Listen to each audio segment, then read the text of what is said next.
Doctor Padekallu Vishnu ಭಟ್ಟರೊಂದಿಗೆ ಹಳಗನ್ನಡ ಕಾವ್ಯ ಶಾಸ್ತ್ರ ಅಧ್ಯಯನ ವಾಹಿನಿಯಲ್ಲಿ ಜನ್ನನ ಯಶೋಧರ ಚರಿತೆ ಉಪನ್ಯಾಸ ಮಾಲೆಯನ್ನು ಕೇಳುತ್ತಿದ್ದೀರಿ.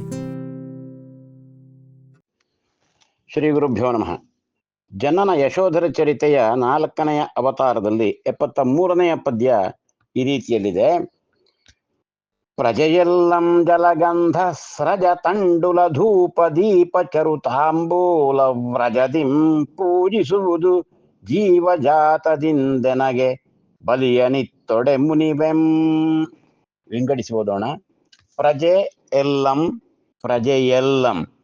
ಜಲ ಗಂಧ ಸ್ರಜ ತಂಡುಲ ಧೂಪ ದೀಪ ಚರು ತಾಂಬೂಲ ವ್ರಜದಿಂ. ಜಲಗಂಧ ಸ್ರಜ ತಂಡುಲ ಧೂಪ ದೀಪ ಚರು ತಾಂಬೂಲ ವ್ರಜದಿಂ. ಪೂಜಿಸುವುದು ಜೀವ ಜಾತದಿಂದ ಎನಗೆ ಬಲಿಯನ್ ಇತ್ತೊಡೆ ಮುನಿವೆಂ. ಇಲ್ಲಿ ಕಥಾ ಸಂದರ್ಭ ಚಂಡಮಾರಿ ಲೋಚನಗೋಚರ ತನುವಾಗಿ ಎಲ್ಲರಿಗೂ ತೋರಿ ಬರುವಂತಹ ಶರೀರವುಳ್ಳವಳಾಗಿ ಆ ರಾಜಕುಮಾರನಾದಂತಹ ಅಭಯರುಚಿ, ಅಲ್ಲಿ ಅಭಯರುಚಿ ಬಲಿಗಾಗಿ ತರಲ್ಪಟ್ಟಂತಹ ಒಬ್ಬ ವ್ಯಕ್ತಿ. ರಾಜಕುಮಾರ ಎಂಬಂತಹದ್ದು ಈ ಕಥೆಯಿಂದ ನಮಗೆ ಗೊತ್ತಾಗುವಂತಹದ್ದು, ಆತನೇ ಹೇಳುವಂತಹ ಆತನ ಕಥೆಯಿಂದ. ನೀನು ಆಚಾರ್ಯ, ನೀನು ಧರ್ಮಕ್ಕೆ ಆಚಾರ್ಯ, ಧರ್ಮವನ್ನು ಬೋಧಿಸುವಂಥವನು ನೀನು, ಧರ್ಮವನ್ನು ಆಚರಿಸುವಂಥವನು ನೀನು, ಆದ್ದರಿಂದ ನೀನು ಆಚಾರ್ಯ ಗುರು ಎಂಬುದಾಗಿ ಹೇಳಿ ನೆರೆದ ಜಾತ್ರೆ ಕೇಳುವ ಹಾಗೆ ಹೇಳ್ತಾ ಇದ್ದಾಳಂತೆ. ಏನು? ಪ್ರಜೆಯೆಲ್ಲಂ ಯಕಾರಾಗಮ, ಎಲ್ಲ ವ್ಯಕ್ತಿಗಳು ಇಲ್ಲಿ ಸೇರಿದಂಥವರು ಭಕ್ತರು ಎಂಬರ್ಥ.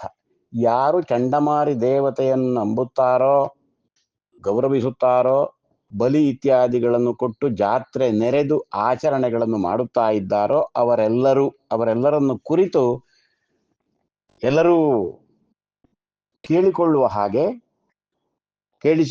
ಹಾಗೆ ಸೂಚಿಸುತ್ತಾ ಇದ್ದಾಳೆ, ಹೇಳ್ತಾ ಇದ್ದಾಳೆ ಚಂಡಮಾರಿ ದೇವತೆ. ಪ್ರಜೆ ಎಲ್ಲರೂ ಸಮಸ್ತರು ಎಂಬರ್ಥ. ನನ್ನನ್ನು ಹೇಗೆ ಪೂಜಿಸಬೇಕು, ಇನ್ನು ಮುಂದೆ ತನ್ನನ್ನು ಹೇಗೆ ಪೂಜಿಸಬೇಕು ಎಂಬುದನ್ನು ಹೇಳ್ತಾ ಇದ್ದಾಳೆ. ಯಾವುದರಿಂದ? ಜಲಗಂಧ ಸ್ರಜ ತಂಡುಲ ಧೂಪ ದೀಪ ಚರು ತಾಂಬೂಲ ವ್ರಜದಿಂ. ಪೂಜಿಸುವುದು ಅಂದ್ರೆ ಪೂಜಿಸಬೇಕು ಎಂಬರ್ಥ. ಇನ್ನು ಮುಂದೆ ಹಾಗೆ ಮಾಡುವುದು, ನನ್ನ ಪೂಜೆಯನ್ನು ಹೀಗೆ ಮಾಡಬೇಕು. ಯಾವುದರಿಂದ? ಜಲ ನೀರು, ಗಂಧ ಶ್ರೀಗಂಧ, ಸ್ರಜ ಅಂದ್ರೆ ಸ್ರಕ್ ಮಾಲೆ ಎಂಬರ್ಥ, ಹೂವಿನ ಮಾಲೆ. ಆಮೇಲೆ ತಂಡುಲ ಅಂದ್ರೆ ಅಕ್ಕಿ, ಧೂಪ ಪರಿಮಳದ ಹೊಗೆ ಧೂಪ, ದೀಪ ಆರತಿ ಇತ್ಯಾದಿಗಳು. ಆಮೇಲೆ ಚರು ನೈವೇದ್ಯಕ್ಕಾಗಿ ಸಮರ್ಪಣೆಗಾಗಿ ಮಾಡಿಟ್ಟಂತಹ ಅನ್ನ, ತಾಂಬೂಲ ಅಂದ್ರೆ ಎಲೆ ಅಡಕೆ. ವ್ರಜ ಅಂದ್ರೆ ಸಮೂಹ ಎಂಬರ್ಥ, ಗುಂಪು ಎಂಬರ್ಥ. ಇವುಗಳೆಲ್ಲವುಗಳಿಂದ ಎಂಬರ್ಥ. ಅಲ್ಲಿ ವ್ರಜ ಎಂಬ ಪದ ಅದು ಪ್ರತ್ಯೇಕ ಇನ್ನೊಂದು ವಸ್ತು ಅಲ್ಲ, ಈ ವಸ್ತುಗಳ ಸಮೂಹ ವ್ರಜ ಅಂದ್ರೆ ಗುಂಪು ಎಂಬರ್ಥ, ಈಗಾಗಲೇ ಹೇಳಿದೆ. ಅಲ್ಲಿ ಜಕಾರ ಪ್ರಾಸ ಸ್ಥಾನದಲ್ಲಿದೆ, ಆದ್ದರಿಂದ ವ್ರಜ ಎಂಬುದನ್ನು ಆತ ತೆಗೆದುಕೊಂಡಿದ್ದಾನೆ. ಈಗ ಅಲ್ಲಿ ವ್ರಜದಿಂ ಅಂತ ಹೇಳಿದ್ದಾನೆ. ಈ ಇಷ್ಟು ವಸ್ತುಗಳನ್ನು ಹೇಳಿ ಇವುಗಳ ವ್ರಜದಿಂ ಪೂಜಿಸುವುದು ಎಂಬುದಾಗಿ ಹೇಳಿದ್ದಾನೆ. ಅಂದ್ರೆ ಇಲ್ಲಿ 8 ವಸ್ತುಗಳನ್ನು ಹೇಳಿದ್ದಾನೆ. ಜಲ ಗಂಧ ಸ್ರಜ ತಂಡುಲ ಧೂಪ ದೀಪ ಚರು ತಾಂಬೂಲ ಎಂಬುದಾಗಿ. ತನಗೆ ಅಷ್ಟವಿಧ ಅರ್ಚನೆಯನ್ನು ಮಾಡಿರಿ ಎಂಬುದನ್ನು ಆಕೆ ಹೇಳ್ತಾ ಇದ್ದಾಳೆ. ಈ 8 ವಸ್ತುಗಳಿಂದ ಮಾಡುವಂತಹ ಅರ್ಚನೆ ಅಷ್ಟವಿಧ ಅರ್ಚನೆ ಎಂಬುದಾಗಿ ಹೇಳಲ್ಪಡ್ತದೆ, ಅಥವಾ ಅಷ್ಟವಿಧ ಉಪಚಾರ ಎಂಬುದಾಗಿ ಹೇಳುವಂತಹದ್ದು ಕೂಡ ಉಂಟು. ಈ ದೇವರಿಗೆ ಪೂಜೆ ಮಾಡುವಂತಹ ಸಂದರ್ಭದಲ್ಲಿ ಷೋಡಶೋಪಚಾರ ಪೂಜೆ ಅಂತ ಉಂಟು. ಷೋಡಶ ಉಪಚಾರ, 16 ರೀತಿಯ ಉಪಚಾರಗಳನ್ನು ಮಾಡುವಂತಹದ್ದು. ಆ 16 ರೀತಿಯ ಉಪಚಾರಗಳು, ಷೋಡಶ ಅಂದ್ರೆ 16 ರೀತಿಯ ಉಪಚಾರ ಮಾಡುವ ವಿಧಾನ ಯಾವುದು, ಅದಕ್ಕೆ ಪ್ರತ್ಯೇಕ ಕ್ರಮಗಳಿವೆ. ಆ ಕ್ರಮದ ಪ್ರಕಾರ ಒಂದರ ಅನಂತರ ಯಾವುದರ ಅನಂತರ ಯಾವುದು ಎಂಬಂತಹ ನಿರ್ಣಯಗಳುಂಟು ಪೂಜಾ ಕ್ರಮ ಪದ್ಧತಿಗಳಲ್ಲಿ. ಈ ಪದ್ಧತಿ ಎಲ್ಲರಲ್ಲಿಯೂ ಉಂಟು. ಅದು ಜೈನರಲ್ಲಿಯೂ ಇದೆ, ವೈದಿಕರಲ್ಲಿಯೂ ಇದೆ, ವೀರಶೈವರಲ್ಲಿಯೂ ಇದೆ, ಎಲ್ಲರಲ್ಲಿಯೂ ಇದೆ. ಹಾಗೆ 16 ಉಪಚಾರಗಳು ಎಂಬಂತಹ ಒಂದು ಕ್ರಮ ಆಮೇಲೆ ಷೋಡಶೋಪಚಾರಗಳು, ಇದನ್ನು ಷೋಡಶೋಪಚಾರಗಳು ಎಂಬುದಾಗಿ ಹೇಳ್ತೇವೆ. ಹಾಗೆ ಷಡುಪಚಾರಗಳು, ಅಷ್ಟವಿಧ ಉಪಚಾರಗಳು ಇವೆಲ್ಲ ಇವೆ. ನೀವು ಡಾಕ್ಟರ್ ಟಿ.ವಿ. ವೆಂಕಟಾಚಲ ಶಾಸ್ತ್ರಿಗಳ ಶ್ರೀವತ್ಸನಿ ಘಂಟುವಿನಲ್ಲಿ ನೋಡಿದರೆ ಅಷ್ಟವಿಧ ಅರ್ಚನೆ ನೋಡ್ಬೇಕಾದ್ರೆ ನೀವು ಉಪಚಾರದಲ್ಲಿ ನೋಡಿದರೆ ಸಿಗುತ್ತದೆ. ಅಷ್ಟವಿಧ ಅರ್ಚನೆ, ಉಪಚಾರ 8, ಉಪಚಾರ 16 ಇತ್ಯಾದಿ ನೋಡಿಕೊಳ್ಳಬಹುದು ವಿವರಗಳನ್ನು. ಇಲ್ಲಿ ಈ ಉಪಯೋಗಿಸುವಂತಹ ವಸ್ತುಗಳಲ್ಲಿ ಅಷ್ಟೋ ಇಷ್ಟೋ ಭಿನ್ನತೆಗಳು, ವ್ಯತ್ಯಾಸಗಳು ಇರಬಹುದು. ಈಗ ತಾಂಬೂಲ, ಆ ತಾಂಬೂಲ ಯಾವಾಗ ಕೊಡಬೇಕು, ನೈವೇದ್ಯ ಇತ್ಯಾದಿಗಳಾದ್ಮೇಲೆ ತಾಂಬೂಲ ಉಪಚಾರ ಎಂಬ ನಿಯಮ ಉಂಟು. ತಾಂಬೂಲೋಪಚಾರ ಅದು ಕಡ್ಡಾಯ ಅಲ್ಲ, ಬೇರೆ ಉಪಚಾರಗಳು ಮಾಡಬಹುದು ಇತ್ಯಾದಿ ಹೇಳುವಂಥವರು ಇದ್ದಾರೆ. ಏನೇ ಇರಲಿ, ಇವುಗಳ ಸಮೂಹದಿಂದ ಅಲ್ಲಿ ವ್ರಜದಿಂ ಅಂತ ಏಕವಚನ ಬಂದಿದೆ. ಇಲ್ಲಿ ಇಷ್ಟು ವಸ್ತುಗಳನ್ನು ಹೇಳಿದ್ದಾನಲ್ಲ, ಜಲಗಂಧ ಸ್ರಜ 8 ವಸ್ತುಗಳನ್ನು ಹೇಳಿದ್ದಾನೆ. 8 ವಸ್ತುಗಳಿಂದ ಮಾಡುವ ಉಪಚಾರ. ಆದ್ದರಿಂದ ಇವುಗಳೆಲ್ಲವನ್ನು ಬಹುವಚನ ಹೇಳಬೇಕಲ್ಲ ಅಂತ ಹೇಳಿದ್ರೆ ಹಾಗಲ್ಲ. ಇವುಗಳ ವ್ರಜ ಎಂಬುದಾಗಿ ಹೇಳಿದ್ದಾನಲ್ಲ, ವ್ರಜ ಅಂದ್ರೆ ಸಮೂಹ ಅಂತ ಅರ್ಥ. ಸಮೂಹ ಅಂತ ಹೇಳುವಾಗ ಒಂದೇ ಆಯ್ತು. ಆದ್ದರಿಂದ ಅಲ್ಲಿ ಏಕವಚನವೇ ಬರಬೇಕು. ಜಲಗಂಧಸ್ರಜ ತಂಡುಲ ಧೂಪ ದೀಪ ಚರುತಾಂಬೂಲ ವ್ರಜದಿಂ, ಇವುಗಳ ಸಮೂಹದಿಂದ. ಸಮೂಹ ಅಂತ ಹೇಳಿದ ಎಲ್ಲವೆಂದರೂ ಒಟ್ಟಾಗಿ ಪೂಜೆ ಮಾಡುವುದು, ಎಲ್ಲವನ್ನು ಒಟ್ಟಿಗೆ ಅರ್ಚನೆ ಮಾಡುವುದು, ಸಮರ್ಪಿಸುವುದು ಎಂಬ ಆ ಅರ್ಥ ಅಲ್ಲ, ಒಂದೊಂದೇ ಕ್ರಮಾಗತವಾಗಿ. ಆದರೆ ಎಲ್ಲವನ್ನು ಒಟ್ಟಾಗಿ ಹೇಳುವಾಗ ವ್ರಜದಿಂ ಎಂಬುದಾಗಿ ಹೇಳ್ತಾನೆ. ವ್ರಜದಿಂ ಪೂಜಿಸುವುದು, ಇನ್ನು ಮುಂದೆ ನನಗೆ ಹಾಗೆಯೇ ಪೂಜೆ ಸಲ್ಲಬೇಕು, ನಿಯಮವೇ ಹಾಗೆ ಎಂಬುದಾಗಿ. ಈ ನಿಯಮವನ್ನು ಪಾಲಿಸುವವರು ಯಾರು? ಆ ಪಾಲಿಸುವವರಲ್ಲಿ ಮಾರಿದತ್ತ ಮುಖ್ಯ. ಯಾಕೆಂದ್ರೆ ಮಾರಿದತ್ತ ಅಲ್ಲಿಯ ರಾಜ, ಅಲ್ಲಿಯ ಆಡಳಿತ ಇತ್ಯಾದಿ ಎಲ್ಲ ಅವನದೇ, ಅಲ್ಲಿ ಮಾಡಬೇಕಾದಂತಹ ಕರ್ತವ್ಯ ಅವನದೇ. ಇಲ್ಲಿ ಬಲಿ ಕೊಡುವುದಾದ್ರೂ ಅವನೇ ಕೊಡ್ತಾ ಇದ್ದದ್ದು.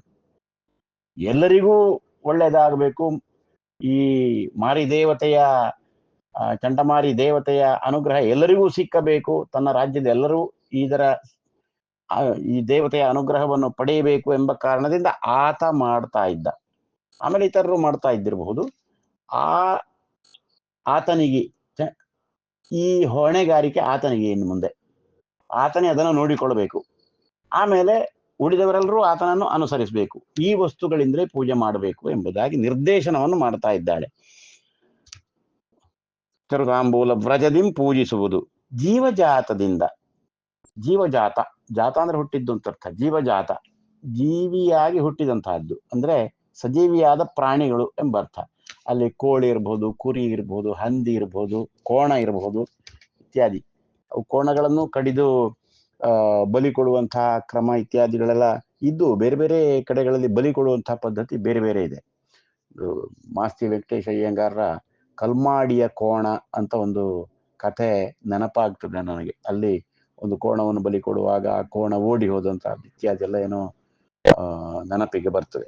ಇರ್ಲಿ, ಅಂತೂ ಈ ಪ್ರಾಣಿಗಳನ್ನು ಬಲಿ ಕೊಡುವಂತಹ ಪದ್ಧತಿ ಜೀವಜಾತದಿಂದ, ಜೀವಿಗಳ ಸಮೂಹದಿಂದ ನನಗೆ ಬಲಿ ಕೊಟ್ಟು ದೇವತೆಗೆ ತೃಪ್ತಿಯಾಗ್ತದೆ, ಚಂಡಮಾರಿ ದೇವತೆ ಇದರಿಂದ ಸಂತುಷ್ಟಳಾಗ್ತಾಳೆ ಎಂಬುದಾಗಿ ನೀವು ಭಾವಿಸಬೇಡಿ. ಮಾತ್ರ ಅಲ್ಲ, ಜೀವಜಾತದಿಂದ, ಜೀವಜಾತ ಅಂದ್ರೆ ಅಲ್ಲಿಯೂ ಸಮೂಹ ಎಂಬ ಅರ್ಥ. ಜೀವಿ ಸಮೂಹಗಳು, ಬೇರೆ ಬೇರೆ ಜೀವಿಗಳ ಸಮೂಹಗಳಿಂದ, ಜೀವಜಾತದಿಂದ ಎನಗೆ ಬಲಿಯನ್ ಇತ್ತೊಡೆ, ನನಗೆ ಬಲಿಯನ್ನು ಕೊಟ್ಟರೆ, ನನಗೆ ಸಮರ್ಪಣೆಯನ್ನು ಮಾಡಿದರೆ ಮುನಿವೆಂ, ಅದನ್ನು ಸ್ಪಷ್ಟವಾಗಿ ಹೇಳ್ತಾರೆ. ನಾನು ಕೋಪಗೊಳ್ತೇನೆ, ನಾನು ಕೋಪಗೊಳ್ಳಬಾರದು ಎಂಬ ಕಾರಣದಿಂದ ನೀವು ನನಗೆ ಬಲಿ ಇತ್ಯಾದಿಗಳನ್ನು ಕೊಡ್ತಾ ಇದ್ದೀರಿ. ಇನ್ನು ಮುಂದೆ ಈ ಅಭಯರುಚಿ ಆಚಾರ್ಯ ಆತ ಹೇಳಿದ ಕಥೆಯನ್ನು ಕೇಳಿದ ಮೇಲೆ ಪೂರ್ತಿ ಪರಿವರ್ತಿತ, ಸ್ವರೂಪವೇ ಪರಿವರ್ತಿತವಾಗಿದೆ, ಅಲ್ಲಿ ಆಗ್ತಾ ಇದೆ. ಚಂಡಮಾರಿ ದೇವತೆ ಹೇಳ್ತಾ ಇದ್ದಾಳೆ, ಇನ್ನು ಮುಂದೆ ನನಗೆ ಹಿಂಸಾತ್ಮಕವಾದ ಬಲಿ ಯಾವುದು ಬೇಡ, ನೀವು ಬಲಿ ನೀಡಿ ಸಮರ್ಪಣೆ ಮಾಡಿ ಅದನ್ನು ಬಲಿ ಎಂಬುದಾಗಿ ಹೇಳಿ, ಅದರಲ್ಲಿ ಜಲಗಂಧ ಸ್ರಜ ತಂಡುಲ ಧೂಪ ದೀಪ ಚರುತಾಂಬೂಲ ಇಷ್ಟಿದ್ರಾಯ್ತು ಎಂಬ ಮಾತನ್ನು ಹೇಳ್ತಾ ಇದ್ದಾಳೆ. ಒಂದು ವೇಳೆ ಇಲ್ಲ ಇದು ಹಿಂದಿನಿಂದಲೇ ಬಂದದ್ದು, ಈ ಪದ್ಧತಿಯಲ್ಲಿಯೇ ನಾನು ಬಲಿ ಕೊಡ್ತೇನೆ ಎಂಬುದಾಗಿ ಯಾರು ಪ್ರಾಣಿ ಬಲಿಯನ್ನು ಕೊಡ್ತಾರೋ ಅವರ ಮೇಲೆ ನಾನು ಸಿಟ್ಟುಗೊಳ್ಳುತ್ತೇನೆ. ಆದ್ದರಿಂದ ನಾನು ಸಿಟ್ಟುಗೊಳ್ಳದೆ ಇರಬೇಕಾದ್ರೆ, ನನ್ನ ಅನುಗ್ರಹ ನಿಮಗೆ ಬೇಕಾದ್ರೆ, ನೀವು ನನಗೆ ಈ ವಸ್ತುಗಳಿಂದ, ಹಿಂಸಾತ್ಮಕವಲ್ಲದಂತಹ ಸುವಸ್ತುಗಳಿಂದ ಬಲಿಯನ್ನು ಕೊಡಬೇಕು.